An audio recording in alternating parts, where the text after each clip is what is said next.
تخيل انك صحيت في يوم ولقيت نفسك محبوس جوه بيتك وللأبد، يا ترى ممكن تعمل ايه؟ ده اللي هنعرفه مع بعض في ملخص فيلم النهارده.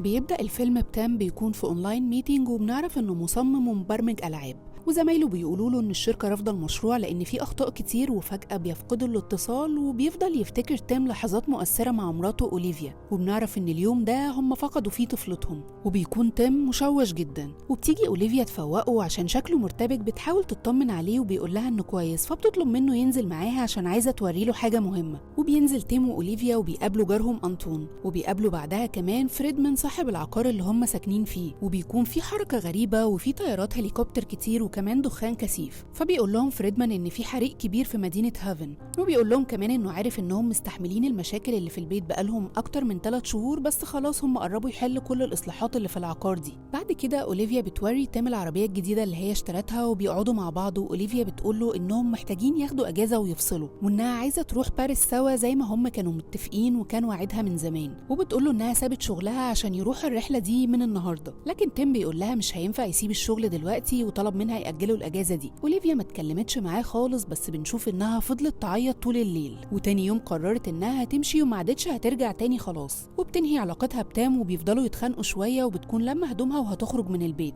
بس اللي بيحصل بيكون غريب جدا.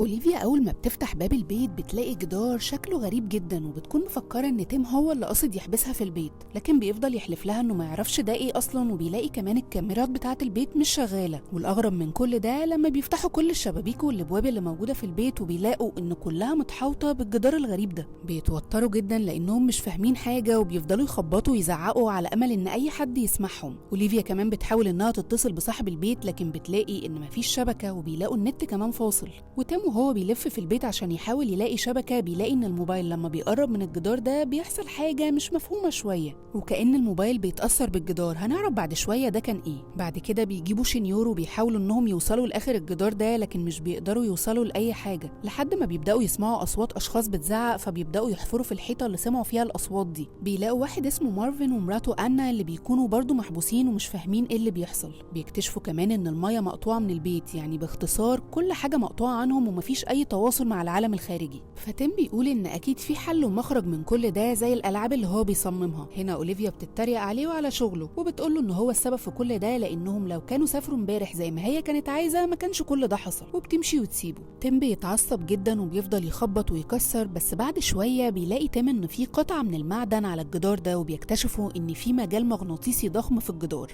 بيبداوا يحطوا على الجدار ده اي حاجه معدنيه في البيت يمكن يوصلوا لحاجه، لحد ما بيوصلوا إن المجال المغناطيسي الموجود فيه قوي جدا في 4 مربعات معينة. فجمعت أوليفيا كل المعدن في ال4 مربعات دول عشان تشوف إيه اللي ممكن يحصل، بس اللي حصل كان رد فعل عكسي، زي إن الجدار حدف عليهم كل المعدن ده، وحصل إصابات كتير في جسم تيم. أوليفيا بتشيل المعدن من جسمه وبتعمل له إسعافات. بعد شوية بيلاقوا زعيق وتكسير في بيت مارفن وأنا، فبيكسروا الجدار اللي بينهم وبيروحوا لهم. بيلاقوا إن الشقة كلها متكسرة وأنا مصابة، فبياخدوها وماشيين، فبيطلع مارفن يهجم على تيم لأنه مفكروا هيأذي أنا، فبيبدأ تيم يضربه، ده لأنهم تخيلوا إن إصابات أنا بسبب إن مارفن ضربها، لكن أنا بتزعق معاهم وبتقول لهم إنه ما عملهاش أي حاجة، وإنهم كانوا شاربين مخدرات كتير وده خلاها تضربه بالغلط بدل ما تضرب على الجدار. المهم بياخدوهم معاهم وبيعملوا إسعافات، وبيكتف مارفن علشان ما يهجمش عليهم مرة تانية. بعد كده تيم بيلاقي غرفة مكتوب عليها إنها غرفة خاصة، فبيكسر الباب وبيدخل، وبتيجي أوليفيا وبيحاولوا يدوروا على أي حاجة في الغرفة دي ممكن تساعدهم يخرجوا من المكان. أوليفيا بتلاقي كاميرا في المكان بس مش متهتم قوي بيها، وبيكملوا بحث. الكاميرا دي كمان ليها قصة هنعرفها بعد شوية. وبيلاقوا فاس كبير بيحاول تيم إنه يكسر بيه الجدار، لكن طبعا مستحيل لأن الجدار صلب جدا. المهم أوليفيا في الوقت ده بتجيلها فكرة، وهي إن المبنى بتاع البيت ده اتبنى في القرن ال19، وفي القبو بتاعه كان فيه مخبأ من الغارات، والمخبأ ده متوصل بشبكة أنفاق المترو، وإن الحل إنهم يكسروا في الأرض مش في الجدار، وإنهم ينزلوا من دور لدور لحد ما يوصلوا للقبو. وفعلا بيبدأوا يكسروا في الأرض، وهم بيكسروا أنا قالت لهم إن انتشر على التيك توك الأسبوع اللي فات فيديوهات لأجسام طائرة، ويمكن ده يكون سبب في اللي بيحصل لهم، هنعرف بعد شوية. المهم بيخلصوا تكسير، وبينزل تيم لشقة جاره اللي تحت أزولت، لكن أزولت بيكون خايف إنهم يكونوا عايزين يسرقوا الأكل بتاعهم، وبيهددوا بالمسدس بتاعه. فبتيجي ليا حفيدته وبتقنعه يسيبوهم يكسروا عشان يوصلوا للأنفاق وينقذهم كلهم، وبيقتنع أزولت في النهاية، وبيعرضوا عليه إنهم يساعدوه بسلم عندهم، وبيبدأوا يكسروا في الأرض عشان ينزلوا الدور اللي تحت. وبتبدأ ليا تحكي إنها كانت بتتخانق مع صديقها، وفجأة الساعة 4 الفجر دخلت الحمام وخرجت لقت الجدار ده موجود من العدم. بس وهم بيكسروا بيلاقي تيم كاميرا، ولما بيسأل أزولت الكاميرا دي بتاعته فبيقول له إنها ما تخصوش، وإن السيد فريدمان هو اللي ركبها على أساس إنها أجهزة كشف الدخان. فبيفتكر تيم لما فريدمان قال له إن كل حاجة هتتحل قريب، وبيبدأوا كمان يلاقوا كاميرات كتير في المكان. وفي الوقت ده بيكتشفوا إنه كان بيراقبهم بس طبعا ما يعرفوش ليه، وبيقولوا إن شقته هي الشقة اللي جنب اللي هم فيها، وإنهم لازم يسألوه ده معناه إيه. فبيكسروا الجدار وبيدخلوا شقته عشان يدوروا عليه. المهم إنهم لما بيدخلوا الشقة بيلاقوا إن فريدمان مقتول وايديه الاتنين مقطوعين ومش موجودين في المكان. طبعا كلهم بيخافوا من المنظر وبيتوتروا اكتر، خصوصا ان مفيش شخص ممكن يكون هو اللي عمل ده. وتيم بيشوف موبايل فريدمان واللي بيكون عليه تسجيلات للجدار، وطبعا برضه محدش فاهم اي حاجه. المهم بيرجعوا لشقه أزولت وبيكملوا تكسير في الارض بتاعه الشقه. واوليفيا بتقول لتيم ان ممكن يكون الحريق بتاع هافن ليه علاقه بالموضوع، فبيقول لها ان ده صعب جدا لان المدينه دي بعيده جدا عنهم. المهم الأرض بتتكسر وبيقعوا كلهم في الدور اللي تحت ما عدا أزولت وليا، وبيحصل لهم إصابات كلهم. بعد كده أزولت مش بيكون عايز ينزل لأنه خايف، لكن ليا بتقنعه ومش بتسيبه وبينزلوا سوا. المهم إن الشقة اللي نزلوها دي بتاعت أنطون جارهم، وبيقابلوا واحد اسمه يوري وبيقول إنه صاحبه، وبيقول لهم يوري إن اللي بيحصل ده بسبب التلوث، وإن الجدار ده نظام فائق الحماية عشان يحميهم عشان النظام العالمي الجديد. وبيفضل يتريق عليهم ان هم ازاي مش فاهمين الموضوع ده. المهم اوليفيا بتسأله فين أنطون، فبيدخلوا عليه وبيكون ميت، ويوري بيقول ان ده اكيد قصور في القلب. اوليفيا في الوقت ده بتقول لهم انهم لازم يكملوا طريقهم عشان ما يموتوش كلهم في المكان ده، لكن يوري بيعترض وبيقول لهم انهم ما ينفعش يكملوا عشان التلوث، وانهم لو كملوا كلهم هيموتوا. المهم انه بيكون مريب جدا، بس هما بيتجاهلوه وبيخرجوا عشان يكملوا طريقهم. وليا بتلاقي ورق مكتوب عليه أرقام ومعادلات، ولما بتيجي تقراه يوري بيقول لها إن الضغط هو اللي موته، وبياخد من إيدها الورقة وبيقطعها ويرميها. ونظراته كلها غريبة جدا، حتى بيرفض إنه يمشي معاهم.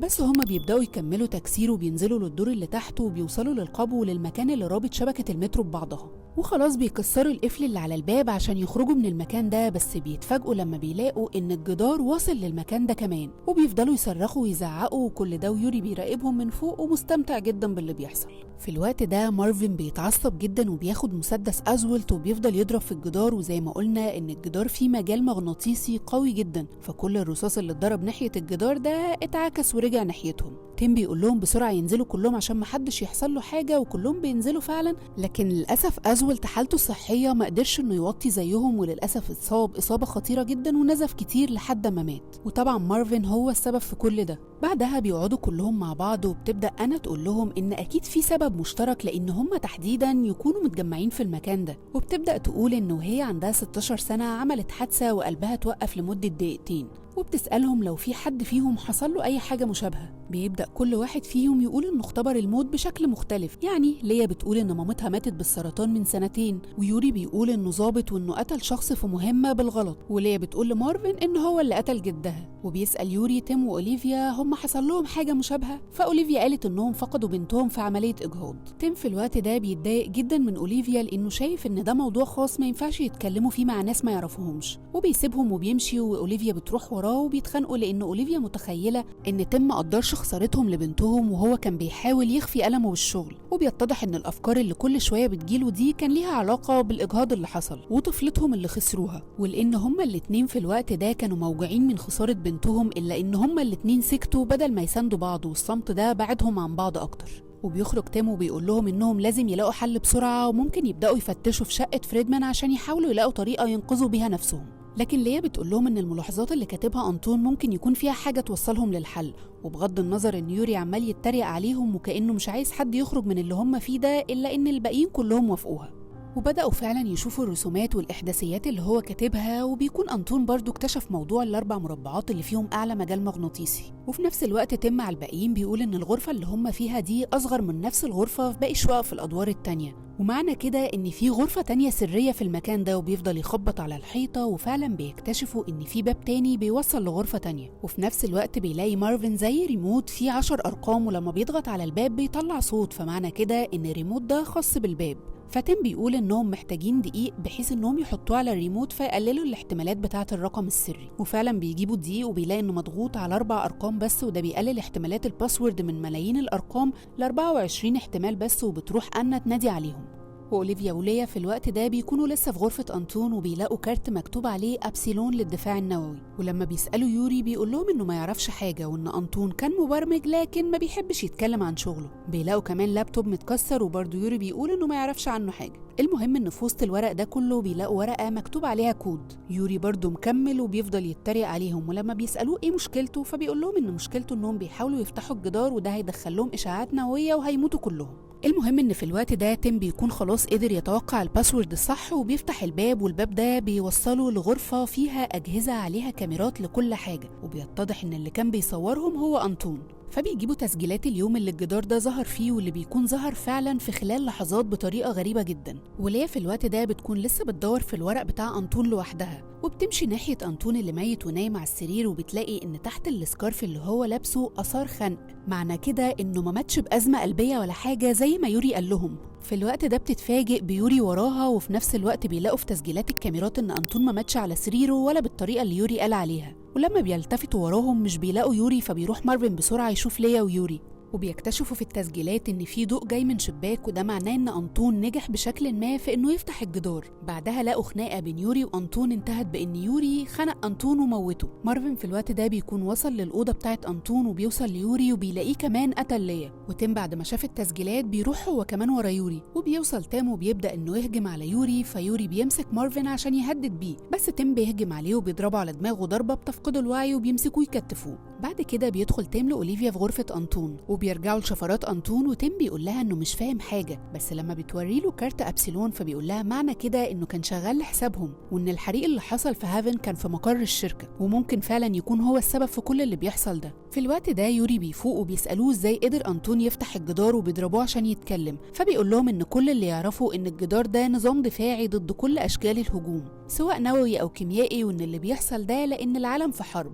فبتسأله أوليفيا ولو فعلا في حرب ليه أنطون كان عايز يخرج، فبيقول لها إن أنطون كان معتقد إن حصل خلل في النظام بسبب الحريق ده، وإن ده هو اللي عمل الخلاف بينهم واتخانقوا بسببه. المهم بتجيلهم أنا وبتقول لهم إنها اكتشفت حاجة في التسجيلات، ولما بيطلعوا يشوفوها بيلاقوا إن أنطون كان مقضي ساعات طويلة بيحاول يعمل برمجة للبرنامج عشان يفتح بيه الجدار، وإن لما يوري قتله كسر الموبايل واللابتوب بتوعه عشان محدش يعرف اللي هو وصل له. وبيرجعوا لأوضة أنطون وبيدوروا وفعلا بيلاقوا التليفون واللابتوب، وتم بيصلح التليفون وبيكتشف إن أنطون اكتشف QR كود موجود في فواصل الجدار، والموبايل قدر يقرأ الأكواد دي، وده اللي كان بيحصل في الموبايل لما كان تيم بيقربه من الجدار. ومعنى كده إن الموبايل هو المفتاح بتاع الجدار، وإن المجال المغناطيسي هو القفل بتاع الجدار، وده بيحصل عن طريق الضوء لأن الضوء عبارة عن موجات كهرومغناطيسية. وبيقدر تيم انه يثبت برنامج أبسيلون وبيوجه الموبايل للجدار، وفعلا لما بيضغط على المربعات اللي كان فيها اعلى مجال مغناطيسي بيطلع ضوء بيتوجه عليها، والجدار طبيعته بتتغير من جدار صلب لجدار متحرك. أنا في الوقت ده بتدخل ايديها في الجدار، ولما بتيجي تخرجها مش بتعرف، والمجال المغناطيسي اللي في الجدار بيسحبها، وبيحاولوا كلهم انهم يشدوها لكن مش بيقدروا،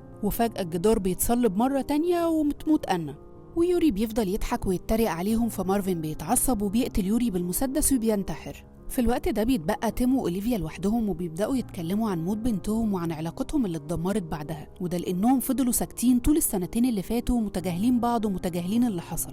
وتيم بيقول لأوليفيا إنها كانت هتكون أم كويسة جدا، وأوليفيا كمان بتقول له إنه كان هيكون أب حنين. وبيفضلوا يتعاتبوا ويتكلموا شوية وبيتصالحوا هما الاتنين، وبيبدأوا يحاولوا مرة تانية ممكن يخرجوا ازاي من المكان ده، وبيكتشفوا ان كل زرار في الجدار بيدي عدد ومضات معينة، وده معناه ان في باسورد عن طريق الومضات، وده بيكون موجود في تسجيلات أنطون، وبيتابعوا التسجيل وبيقدروا فعلا يعرفوا الباسورد، وبيروحوا عشان يفتحوا الجدار. وفي الوقت ده بيحصل حاجة غريبة جدا، وهي ان يوري بيبدأ يفوق وبيتضح انه ما ماتش ولا حاجة، لكن تيم وأوليفيا مش بينتبهوا له، وبيروح وراهم وبيضرب تيم ضرب عنيف جدا، وأوليفيا بتقع من حفرة في الأرض، لكن تيم بيقوم وبيضرب يوري وبيهربوا منه هما الاتنين، وبيجري وراهم وبيوصل للمكان اللي هما فيه، وبيدخل تيم ويوري في معركة عنيفة. وأوليفيا في الوقت ده بتكون قدرت انها تفتح الجدار، وتيم بيقول لها تهرب، ويوري بيكون خلاص هيقتل تيم اللي فعلا بيكون شبه فاقد الوعي، وخلاص يوري هاجم عليه وهيقتله، بس بتيجي أوليفيا من وراه وبتقدر انها تقتل يوري بالفاس. وبيخرج تيم وأوليفيا عن طريق الأنفاق اللي في القبو، وبيقدروا يوصلوا للشارع فعلا، بس لما بيخرجوا بيتفاجئوا لما بيلاقوا إن كل البيوت والمباني محاطة بجدران صلبة زي اللي فتحوها. في الوقت ده مش بيكونوا مستوعبين اللي بيحصل، والفكرة الوحيدة اللي بتجيلهم إنهم ياخدوا العربية بتاعت أوليفيا ويروحوا على باريس زي ما عملوا ويعملوا الرحلة اللي كانوا لسه لاغيينها امبارح. وفعلا بيركبوا العربية، وأول ما بتدور أوليفيا العربية بيسمعوا في الأخبار اللي في الراديو إن مدينة هامبورغ الألمانية وبسبب حريق أبسيلون للدفاع النووي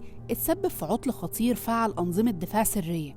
وبس بيخلص فيلمنا على كده. قبل ما تمشي ما تنساش تعمل لنا سبسكرايب ولايك وشير الفيديو مع أصحابك اللي بيحبوا الأفلام، واستنوا الملخص الجاي. سلام.